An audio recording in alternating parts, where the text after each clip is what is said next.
Hi, Andy. Welcome to the warm and sunny South. Hey, thanks, Mike. Hey, let's answer some questions we've been getting on this partnership and let people have a better understanding. Sure. The first question I hear is, why? Why is Zildjian partnering with Crescent, Crescent partnering with Zildjian? And I want to take the first stab as to why. Yep. I've been doing business in Turkey for 10 years. Mm-hmm. And I just can tell you from experience that it's a highly volatile business environment. Sure. We'll just kind of leave it at that. Mm-hmm. That eventually when an opportunity comes to partner with a substantial manufacturer with a great legacy who've been making hand-hammered cymbals for decades and have it all happen right here in North America, mm-hmm.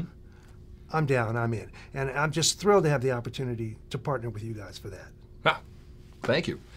From our perspective, it was that our family has been making hand-hammered cymbals for centuries. And back in the early 70s, we had some folks come over from our family who were in Turkey and teach us how to hand hammer in Canada. And at our factory, we still have people who have learned directly from Karape, who was the family, I can't say scion, but he was definitely the leader of the people over in Turkey. And we learned from him.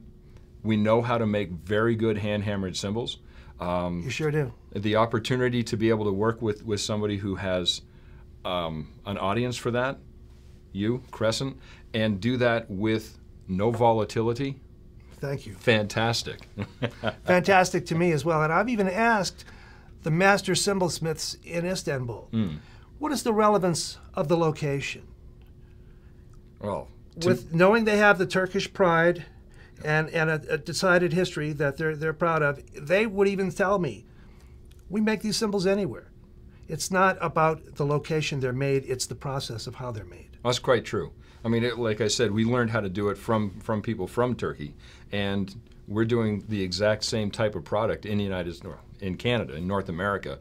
And there makes no difference as to where, it's how.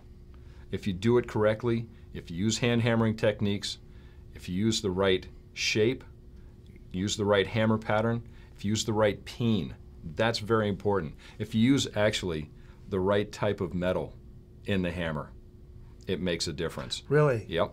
And we've learned those over years, and the opportunity to be able to make something different from what we've been doing, your type of sounds, your type of shapes, well, we jumped at that, definitely. Well, thank you. I think we got something going here. Yeah, I do too. Cool. And another question we've gotten is, are the Zildjians and Crescents the same, and are people just buying a Cresabian when they buy a Crescent? And I can say, definitely not. You came up with your own designs, your own sounds, specifications, and although we have the techniques and the ability to make those, they're different from what we're making. And we're actually learning quite a bit from your ideas. Well, thank you.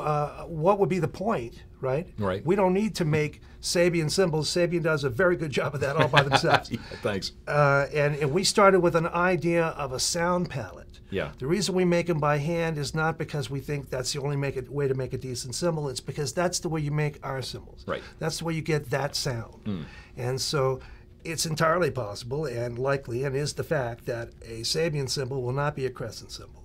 Yeah. And we try very hard. Well, Mark Love, being the person who does our R&D up in Canada, and he's our cymbal guru, he and I have discussed how we keep a separation between the two cymbals, between what we make and what Crescent asked for, what you asked for.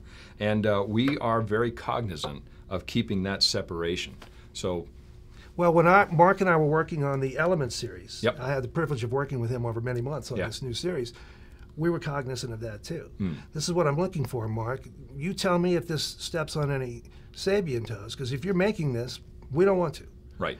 To that end, I've always said when I go to the trade shows and I walk around and look at everybody's booths, like we all do, I'm not looking to copy them. I'm looking what not to do. Well, you're different from most cymbal companies. I can say that because, boy, have we been copied. Oh, man. So we. Yeah, so we. But, you know, and having the artisans that we have up in Canada, it's simple for them to understand the difference between the two types. Not only in the hammering, those guys understand that you have different type of patterns for what you're looking for and different type of patterns for what we do, but also in the lathing. And lathing by hand with professionals, guys who have made over 1 million cymbals, makes a big difference on being able to keep that separation very clear. I've tried to lay the cymbal, and if you don't know what you're doing, and I don't, Yeah. I know what the sound is, but I don't pretend to know how to lay the cymbal. To your point exactly. You ever tried to hand hammer one? Hurts my hand. Yee, it hurts the cymbal too. I haven't made anything that sounded any good by doing that. We leave that to the guys who really know what they're doing. Yeah, yeah, the experts. Exactly. Yeah. Well, that ought to clear that one up. I hope. Well, we have a chance here to explain what we mean by a Turkish cymbal or a Turkish sound. I have some pretty good thoughts on that, but I'm going to defer Sure. to someone better qualified. Well, in the most basic sense, there are two different types of cymbals to be made. One is the Chinese type cymbal, and that was made, Chinese cymbals were made for the Eastern scale, which is a completely different scale from the Western scale. Turkish cymbals were made within that Western scale, used not only for the original marching bands, but also for symphonic sound. It's what we've all become very used to in all types of music. Western music. As Western, you're right, Western music, that beautiful sound, that really nice full range sound. But that's just the generality. Right. To get right down to it, the Turkish sound really comes down to a full range of sound that comes out of the cymbal.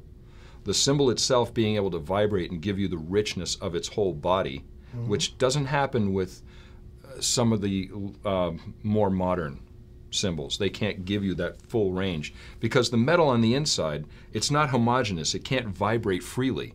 So you actually have a grain inside it, and the sound does not travel back and forth well.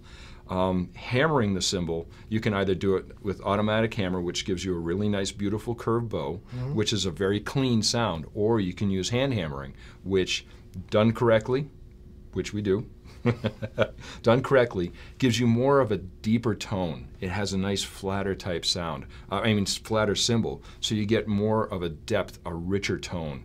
And there's also a little bit of cacophony thrown in, because you're not hammering it in a precise way. You're hammering it in a way to get the tone, the sound, and the shape to be just right. And that is what we do in Canada, and that is the Turkish sound.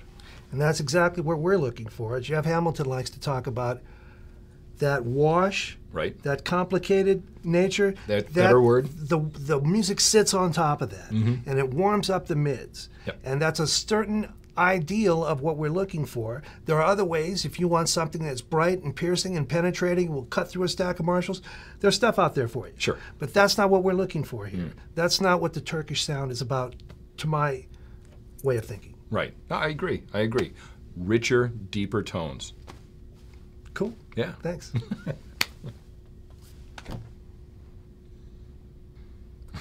One of the big changes I can see already, Andy, is after working with Mark Love for all these months to come up with the new Elements series. Sure. When it was time to order them, we placed an order, and guess what? We received them at the right time, in the right quantities, with all of them sounding great. That's kind of new for you, huh? In 10 years, it's the first time it's ever happened. Yeah. I can't tell you how many trade shows I went to without my stuff. How many dealers wanted things that I couldn't give them. How many artists patiently waited forever because I just couldn't get it to them. Yeah. Part of that volatility we talked about. Sure. Yep. So far you're batting 1,000. Well, yeah, thanks. Well, yes, it's what we do. We manufacture cymbals. I've always liked the designs that you've come up with, and being able to make those was something that I'm pretty proud to be able to do. And knowing now that you're going to be able to have your warehouse, which is all set for even more cymbals to come in. I'm ready. Coming in at times when it's going to be available for people who want them. You're going to be able to get what they want on time. Better for our customers, better for our dealers, better for my blood pressure. Absolutely. And that opens up all types of other support that can go out there. People know that what they're going to get. They know they're going to get it on time, and they're going to like it. Absolutely. Sure. Beautiful, man. Great start. Well, hey, congratulations. I owe it all to my great partner. Yeah. One of the questions I get is how we pick up from where we've been to get to where we're going and what the future holds. The first thing we're going to do, well, we've released the Element series. They're there now, a new creation from both of us, but we have all these models we've been making for years that we developed in Istanbul, and we're going to bring production of those to you with complete confidence that, if anything, they'll be better. So I'm delighted for that. And then, looking towards the future, I also know that we can work together easily, closely. We're in the same neck of the woods, globally speaking. Mm-hmm. I'm just very excited about what we're going to come up with. Well, that, along with what we can bring, well, the part that we bring is the reliability and what that means to your brand and the brand promise. And to me, that makes us perfect synergy.